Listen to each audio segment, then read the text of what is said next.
जल्दी आ जाना, ठीक है। आ जाओ। हेलो एवरीवन, क्या हाल चाल, welcome back to my new blog. तो गाइज यार, कुछ टाइम पहले मैंने एक ब्लॉग अपलोड करा था जिसमें कि मैंने आपको दिखाए थे भाई बहुत सारे सेब। तो बात कुछ ऐसी थी कि उस टाइम चल रहा था भाई सेब का सीज़न, तो अभी एक छोटा सा सेब का बगीचा है, तो मैंने आपको सेब दिखाए थे उस टाइम। तो 70% लोगों ने यही कमेंट करे कि भाई आपके मज़े हैं, आपको तो कुछ करने की ज़रूरत ही नहीं है। बिल्कुल भाई, मज़े तो हमारे हैं, क्योंकि भाई सेब का बगीचा है, उसकी केयर करेंगे तो भाई मज़े ही होंगे। कोई भी चीज़ है भाई, मतलब उसकी अगर आप लोग केयर करोगे या फिर मेहनत करोगे तब तो मज़े हैं। अगर नहीं करोगे तो फिर काहे के मज़े। फिर तो चाहे वो सेब का पेड़ हो या फिर कोई भी, अगर आप केयर नहीं करोगे तो फिर वो जंगल के ही समान है। तो बस यही बात यार गाइस मुझे खाई जा रही थी। कुछ लोग सोचते हैं कि बिल्कुल ऐसे ही मज़े हैं। सच बोलता हूँ यार गाइस, ऐसा कुछ भी नहीं है। बहुत सारी मेहनत करनी पड़ती है। कोई भी काम रख लो आप, उसको मेहनत नहीं करोगे ना भाई तो आपको फल नहीं मिलेगा। और सच बोलता हूँ यार गाइस, अगर आप हार्ड वर्क करते हो ना तो सही बोलता हूँ, दुनिया की कोई भी ऐसी ताकत नहीं है जो आपको सक्सेस होने में रोक पाए। भी यार गाइस ये नहीं सोचना कि उसके पास ये है, उसके मज़े हैं।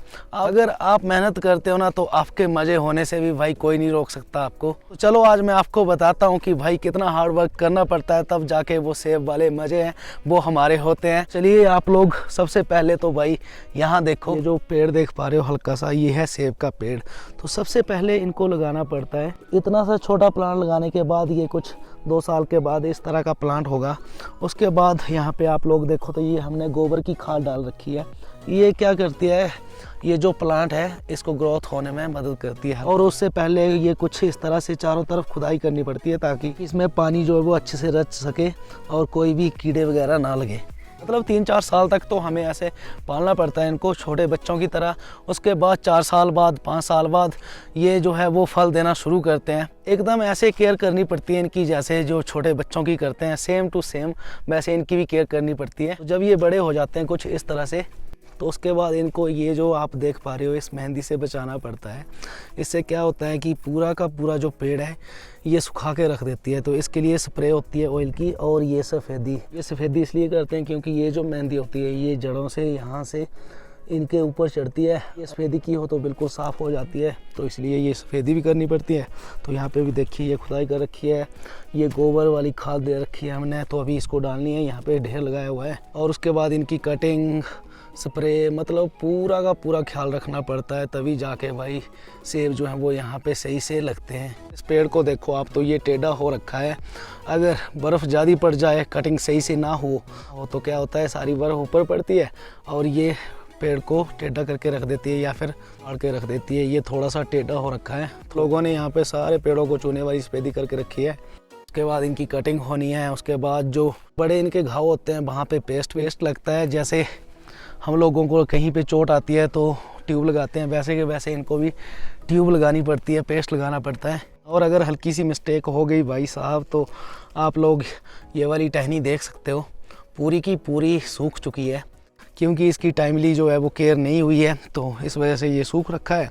बाकी ये जो इसकी बीमारी है पूरी नीचे तक जा रही है, जड़ तक। तो ये हो सकता है 1 आध साल में ये पूरा का पूरा पेड़ अगर केयर नहीं की तो सूख जाए। तो इन सब चीज़ों का हमें पूरा का पूरा ध्यान रखना पड़ता है, तभी जाके भाई फसल जो है वो अच्छे से होती है, तभी हमारे मज़े होते हैं। और ये जो झाड़ियाँ लगी होती है खेतों में कुछ इस तरह से, तो ये भी हमें काटनी पड़ती। कांटेदार झाड़ियाँ होती है भाई, इनके कांटे जो ज़बरदस्त होते हैं। देखिए ज़रा कितने बड़े बड़े कांटे हैं। अगर गलती से हाथ में चुभ गया ना भाई तो मतलब हाथ में हफ्ता 10 दिन तो भाई पेन रहनी ही रहनी है। इसको काटते इसलिए ताकि सेब के पेड़ को जो है वो कोई दिक्कत ना हो। यहाँ से बेलें भी चढ़ती हैं तो वो सेब के पेड़ पे चढ़ जाती है, तो सारा का सारा सेब के पेड़ को वो जकड़ लेती है एक तरह से। और आप लोग इस पेड़ को देखो तो भाई जब बर्फ़ ज़्यादा पड़ी थी तो ये बर्फ़ का वेट सहन नहीं कर पाया, बर्फ़ ने इसको गिरा के रख दिया। हमने इसकी टाइमली केयर नहीं करी तो अब ये ऐसे के ऐसे पड़ा है। तो अभी तो हम लोग फिर भी थोड़ी बहुत केयर करने लगे हैं, लेकिन पहले ये था कि हम लोग इतनी केयर करते नहीं थे, चलो लगे हैं लगे रहने दो। तो मैंने आपको जैसे बताया कि हमें जैसे चोट लगती है तो ट्यूब लगानी पड़ती है, तो उसी तरह से इसको ये पेस्ट होता है क्योंकि यहाँ से जो है कट पड़ा था। अगर हम लोग इस तरह का पेस्ट ना लगाएं तो होता ये है, जब बारिश होती है तो पानी इसके अंदर चला जाता है, और बारिश का पानी अगर अंदर चला गया तो भाई पेड़ तो सूखना ही है। तो हमें ये सब सारी इनकी केयर करनी पड़ती है। पहले प्लांट के जो जड़ें होती है वहाँ ऊपर खुदाई करनी पड़ती है, उसके बाद जाके जो है वो खाद देनी पड़ती है, उसके बाद जाके हमें ये चूना लगाना पड़ता है ताकि मेहंदी जो है वो ना लगे, पेड़ ना सूखे। उसके बाद कटिंग करनी पड़ती है, स्प्रे करनी पड़ती है, बहुत सारे जो है मतलब काम करने पड़ते हैं, तब जाके भाई फसल जो है वो अच्छे से लगती है। 5 minutes later. अभी मैं आ चुका हूँ अपने दूसरे खेत में, जहाँ की भाई छोटे छोटे पेड़ हैं। अभी छोटे तो क्या मतलब बोल सकते हैं 3-4 साल के हो चुके हैं। तो देखिए 3-4 साल में इतना पेड़ होता है ये। तो इसको देनी है मुझे अभी गोबर वाली खाद, जो कि इस बोरी में भर के रखी है।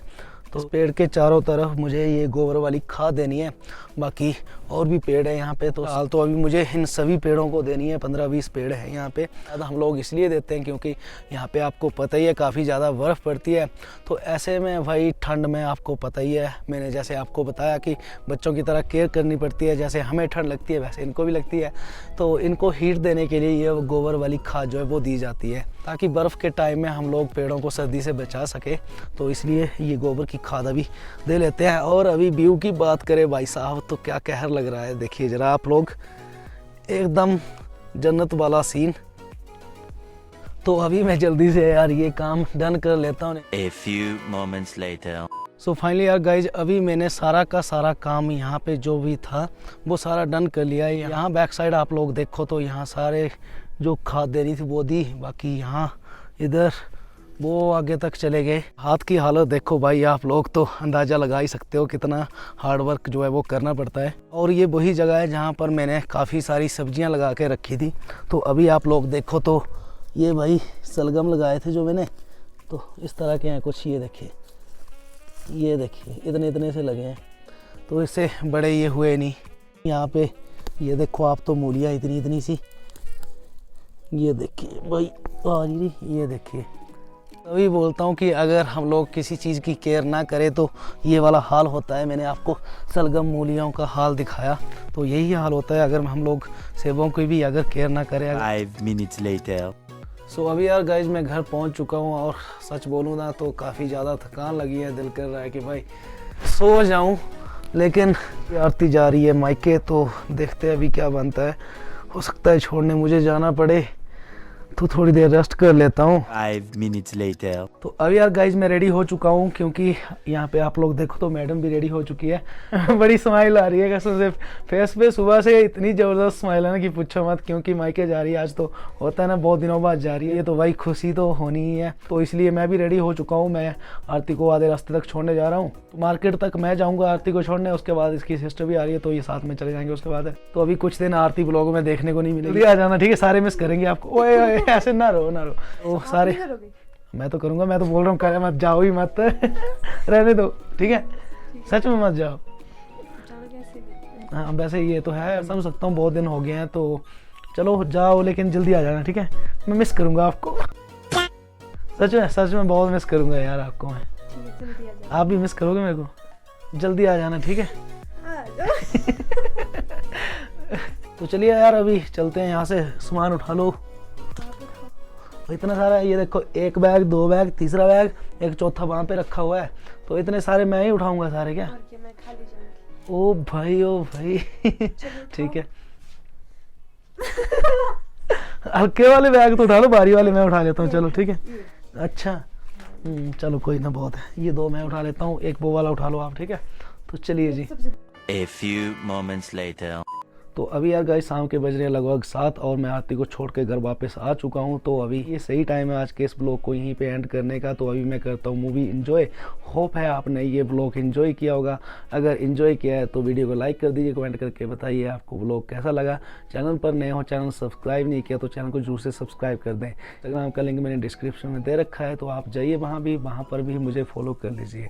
तो अब मिलते हैं आपसे नेक्स्ट ब्लॉग में, तब तक के लिए bye bye, take care and tata दोस्तों।